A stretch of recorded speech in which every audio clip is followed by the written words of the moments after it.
Let's talk about why they're calling COP26 the make or break climate summit, a crunch point, the big one. As far as UN conferences go, it doesn't get much bigger than this.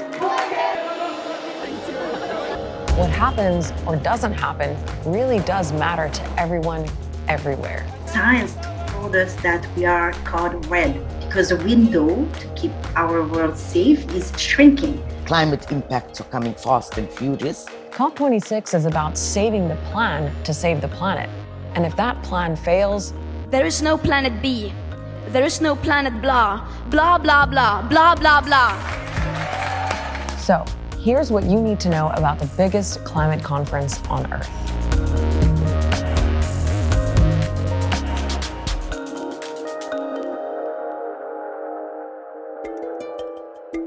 Let's start with the basics. COP stands for the Conference of the Parties. It's the annual meeting for the almost 200 countries signed up to the UN Climate Treaty. This year, it's happening in the Scottish city of Glasgow. 25,000 people are expected, world leaders with all their staff, as well as NGOs, activists, private companies, all things climate, basically. These meetings have been happening for almost 30 years, and it's been a rough ride. No more blah, blah, blah. Action now! Negotiations seems like dancing tango, 2 steps forward, 1 step back. We will not sign an unequitable deal. Physically and mentally, I think it's a limit for me. The time for talk is over. We can fix this. We can stop this madness. But in 2015, there was finally a breakthrough. L'accord de Paris pour le climat est accepté. With a legally binding international treaty known as the Paris Agreement. For the first time, almost all countries in the world agreed on a clear goal. They would limit the rise in global warming to well below 2 degrees, while still aiming for 1.5 degrees compared to pre-industrial levels. And to get there, they agreed we need net zero emissions globally by the second half of this century. That's where the amount of greenhouse gases emitted is the same as the amount that we remove from our atmosphere. The Paris Agreement set a new course where everyone needs to hold their governments into account, while it's also all hands on deck. So in Paris, they agreed on the objectives, which was hard enough. But how do we actually achieve them? Well, it was decided that individual countries should come up with their own climate action plans, what are called nationally determined contributions, NDCs for short. They might include anything from switching to electric vehicles to boosting renewable energy sources and protecting forests.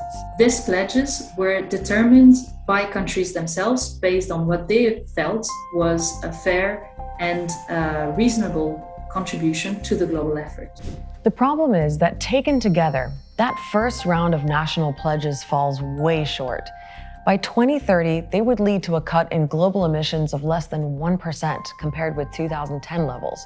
Nowhere near what's needed to keep us on track for 1.5 degrees. What's needed, according to the world's top climate scientists, is more than a 7% cut every year from now until 2030.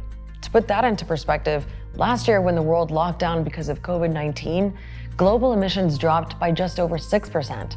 So imagine, we need to do that and more every single year until the end of the decade. Unless there are immediate, rapid and large-scale reductions in greenhouse gas emissions, we will be unable to limit global heating to 1.5 degrees Celsius, and the consequences will be catastrophic. Now, luckily, the Paris Agreement also says that every 5 years, countries have to come back with more ambitious pledges. It's back to those NDCs again. And unless they really are ambitious enough this year, it'll probably be too late. This round of NDCs is really the last chance to keep the 1.5 degree target in reach. And that's what makes COP26 so important. It is the first test of the strength of the Paris Agreement on climate change. And it's going to be a real test of credibility for all countries to come up with credible actions to limit global warming and meet the collective objective. That means everyone's got to get in on the act, especially the biggest emitters. President Biden announced a new pledge for the U.S. to cut its greenhouse gas emissions in half by 2030 and to reach zero emissions by 2050. The U.S. has already made a more ambitious pledge. But there's still a question mark about China, the world's biggest emitter. It has made some big announcements, like promising to reach net zero emissions by 2060 and no longer funding coal projects abroad. But it doesn't look like President Xi Jinping is even going to Glasgow.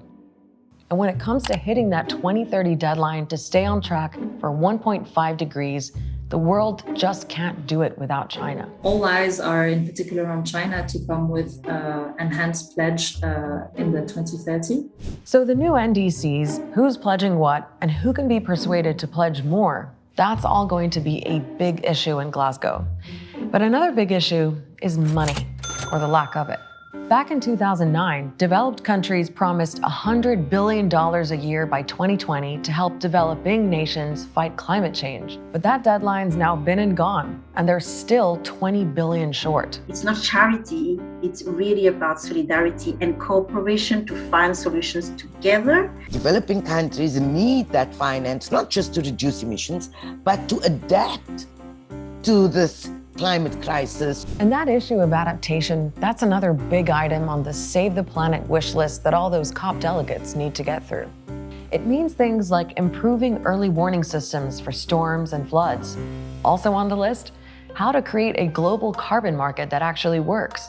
How to protect the environment so that nature can do its part in absorbing more carbon. How to reduce methane, another greenhouse gas. And how to completely phase out coal. Here's the thing. This is also the first COP where the science is unequivocal.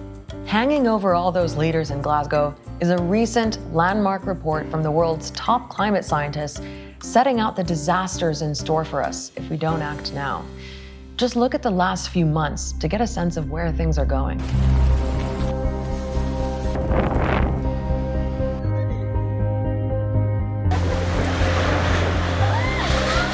Apocalyptic scenes.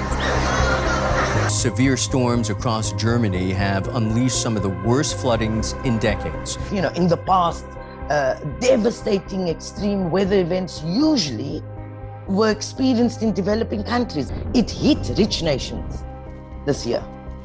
We saw what happened in Northwest of Americas. We saw what happened in Europe. What we see is a momentum where a lot of countries are feeling under pressure to provide the right signals that they're taking this warning seriously. We know that COPs play this role of an accelerator. They can't do everything, but we couldn't do without them. However hard COP negotiations are, in some ways they're also the easy part. Making sure that countries actually deliver on the pledges and the plans is an even bigger challenge. But the stakes are way too high to have our leaders cop out now. If there's another story or topic you want to get your head around, let us know. In the meantime, check out our recent episode on space junk and make sure to subscribe to our YouTube channel so you don't miss us next week.